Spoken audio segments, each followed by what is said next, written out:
Hello बच्चों, let's read this question. The question says in BCC arrangement of atom dash percent of available space is occupied by atom. बच्चों इस question में हमसे पूछा गया है कि हमारे पास अगर BCC अरेंजमेंट होता है तो उसके अंदर हमारे पास कितनी स्पेस हमारे एटम्स ऑक्यूपाई कर लेते हैं।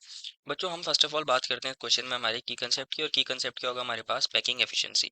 बच्चों हमारे पास यूनिट सेल के अंदर हमारे एटम्स सारे एटम्स मिला के कितनी स्पेस उसकी ऑक्यूपाई कर रहे हैं, इसको ही तो हम क्या कहते हैं, पैकिंग एफिशिएंसी हमारी यूनिट सेल की।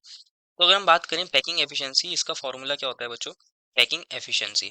बच्चों हम क्या कर सकते हैं, हम निकाल सकते हैं अगर सारे हमारे जो एटम्स हैं उनकी वॉल्यूम और उसको डिवाइड कर दें हमारे total volume of unit cell से, तो हमें पैकिंग एफिशिएंसी मिल जाएगी। तो हमें क्या चाहिए, वॉल्यूम ऑफ ऑल एटम्स। और वॉल्यूम ऑफ ऑल एटम्स कैसे निकाल सकते हैं हम, वॉल्यूम ऑफ वन एटम को मल्टीप्लाई कर दें हमारे नंबर ऑफ एटम से।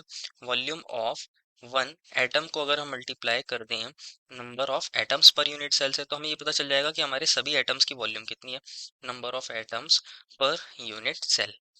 और इसको ओवरऑल को किससे डिवाइड करना है, ओवरऑल को किससे डिवाइड करना है, वॉल्यूम ऑफ ऑल एटम्स को डिवाइड करते हैं हम वॉल्यूम ऑफ यूनिट सेल से। तो ये हमारे पास पैकिंग एफिशिएंसी का फॉर्मूला आ जाता है, वॉल्यूम ऑफ यूनिट सेल से।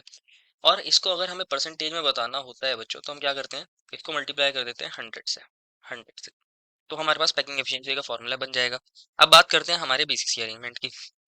बीसीसी अरेंजमेंट के अंदर क्या होता है बच्चों, बॉडी सेंटर्ड क्यूबिक होता है। इसके अंदर हमारे जो पार्टिकल्स या हमारे एटम्स होते हैं वो कॉर्नर्स पर होते हैं, और जितने भी हमारे बॉडी सेंटर होते हैं उस पर होता है, एक हमारा बॉडी सेंटर होता है, उस पर हमारा कौन होता है, पार्टिकल होता है।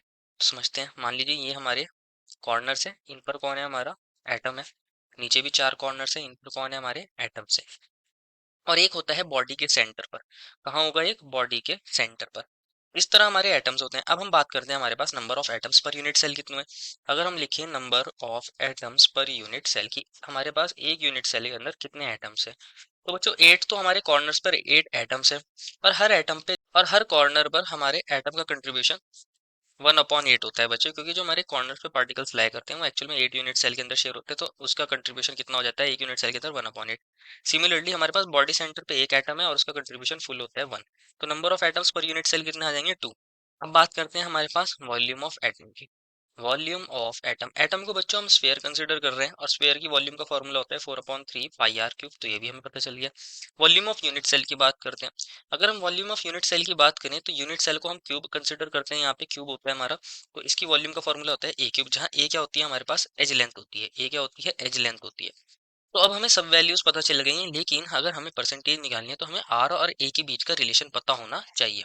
आर और ए के बीच का रिलेशनशिप पता होना चाहिए। तो अगर हम इस ट्राइंगल की बात करें, इस ट्राइंगल की ए बी और सी, इसके अंदर हम क्या कर सकते हैं, फेस डायगोनल को निकाल सकते हैं, एसी को निकाल सकते हैं।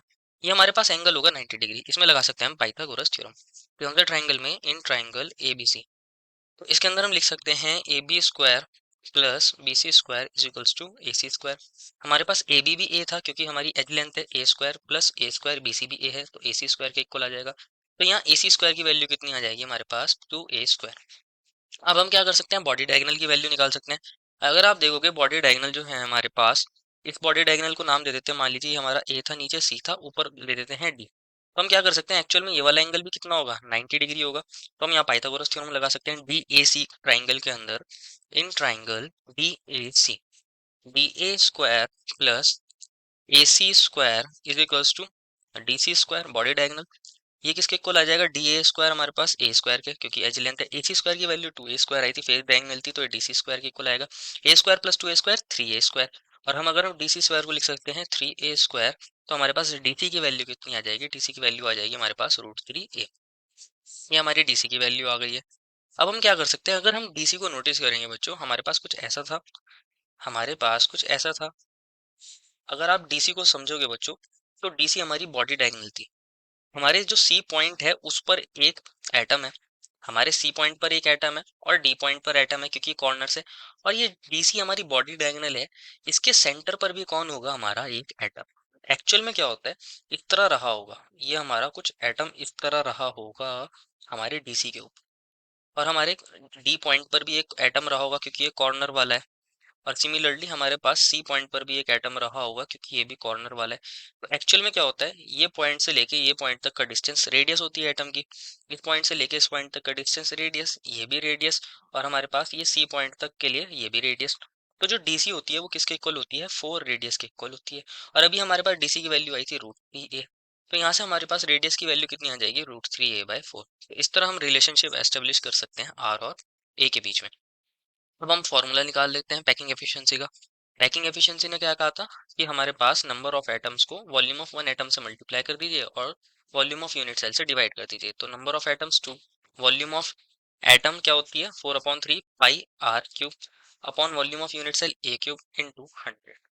इसको हम सॉल्व कर सकते हैं। 2 की जगह 2 लिखेंगे, 4 की जगह 4, और हमारे पास ए क्यूब नीचे था और 3 भी नीचे आ जाएगा डिनोमिनेटर में। पाई की जगह पाई लिख सकते हैं। आर की जगह हम क्या लिख सकते हैं, अभी हमने आर की वैल्यू निकाली थी √3a/4। क्या निकाली थी, √3a/4, तो लिख सकते हैं √3a/4 का क्यूब इंटू 100, ऐसे कर सकते हैं। तो इसको सॉल्व करते हैं बच्चों। कितना आ जाएगा, 2 की जगह 2, 4 की जगह 4, पाई की जगह पाई इंटू √3 का अगर क्यूब करोगे तो √3 का स्क्वायर होता है 3 इंटू √3, तो ये आ जाएगा 3√3 ए क्यूब। और नीचे क्या होगा बच्चों हमारे पास, एक तो हमारे पास यहाँ ए क्यूब था, एक यहाँ पे हमारे पास 3 था, और हमारे पास नीचे 3 4 और आ जाएंगे, 4 इंटू 4 और इंटू 100। इसको सॉल्व करते हैं बच्चों। यहाँ हमारा ए क्यूब से क्या कट जाएगा, ए क्यूब कट जाएगा, ए क्यूब से ए क्यूब कट गया डिनोमिनेटर में, एक 4 से ये वाला 4 कट जाएगा, 3 से 3 कट जाएगा, और हमारे पास यहाँ 2 1 जा 2 2 जा, तो ये कितना आ जाएगा हमारे पास, ये आएगा हमारे पास पाई √3/8 इंटू 100। पाई की वैल्यू होती है 3.14, इसकी वैल्यू को अगर हम डाल देंगे तो ओवरऑल वैल्यू यहाँ पे कितनी आ जाती है हमारे पास, ये आ जाती है 68%। कितनी आती है, 68%। तो हमारे पास 68% स्पेस ऑक्यूपाइड बाय एटम होती है इन बीसीसी। देखो final answer is in BCC arrangement of atoms 68% of available space is occupied by atoms. I hope you understood it well and best of luck.